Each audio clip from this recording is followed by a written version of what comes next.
नाणी व नोटा. नाणी आणि नोटा यांची मोड म्हणजे सुट्टे पैसे. 1 रुपयाची मोड कशी होईल?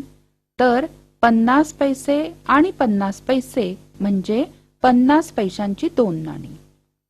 2 रुपयांची मोड कशी होईल? तर 2 रुपये म्हणजे 50 पैसे अधिक 50 पैसे अधिक 50 पैसे अधिक 50 पैसे म्हणजेच 50 पैशांची 4 नाणी.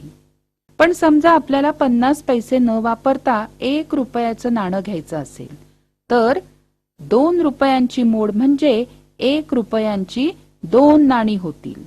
किंवा मग काय करता येईल की 1 रुपयाचं 1 नाणं आणि 50 पैशांची 2 नाणी म्हणजेच 2 रुपयांची मोड अशा वेगवेगळ्या प्रकारांनी आपल्याला घेता येते. आता 5 रुपयांचे सुट्टे ते कसे करायचे बघा. 1 रुपया घेतला तर 1 रुपयाची किती नाणी? 5 नाणी. बरोबर. समजा 2 रुपये घेतले तर 2 रुपयाचं 1 अधिक 1 आणि मग मात्र 1 रुपयाचंच 1 नाणं म्हणजेच 2 रुपयांची 2 नाणी आणि 1 रुपयाचं 1 नाणं. किंवा 50 पैसेच घ्यायचे ठरवले तर आपल्याला 50 पैशाची 10 नाणी घ्यावी लागतील. आता 50 रुपयांचे जर सुट्टे करायचे असतील तर कसे बरं करूया? 20 रुपयांच्या 2 नोटा आणि 10 रुपयांची 1 नोट. किंवा 10 रुपयांच्या 5 नोटा. किंवा 20 रुपयांच्या 2 नोटा आणि 5 रुपयांच्या 2 नोटा. किंवा 5च रुपये वापरले तर 5 रुपयांच्या 10 नोटा. किंवा 10 रुपयांच्या 3 नोटा आणि 5 रुपयांच्या 4 नोटा.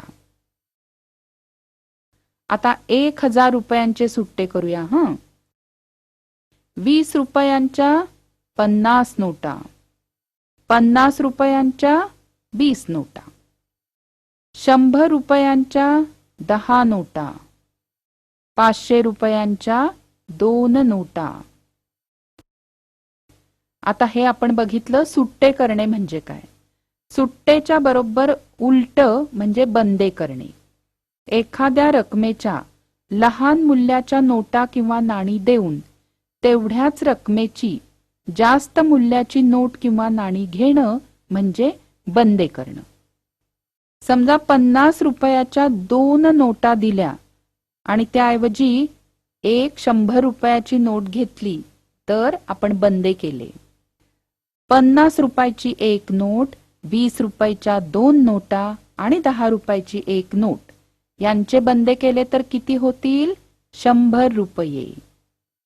समजा 10 रुपयाच्या 3 नोटा आणि 5 रुपयांची 4 नाणी एकत्र केली तर बंदे किती? 50 रुपये. समजा 20 रुपयाच्या 2 नोटा आणि 10 रुपयाची 1 नोट एकत्र केली तर बंदे किती? 50 रुपये.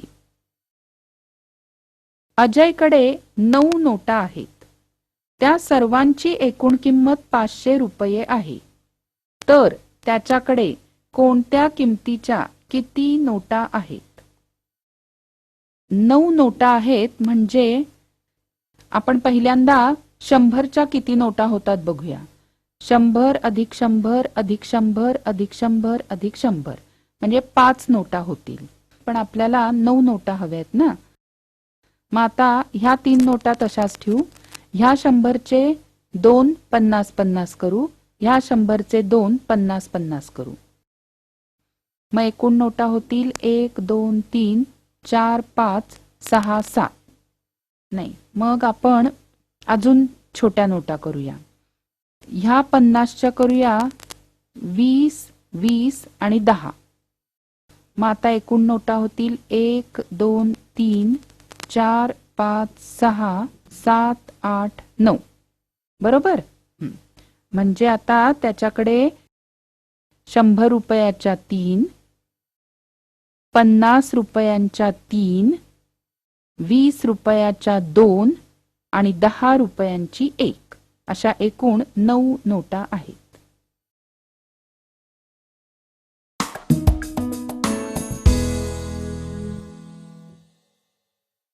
आशा आहे या व्हिडिओमधील टॉपिक तुम्हाला समजले असतीलच.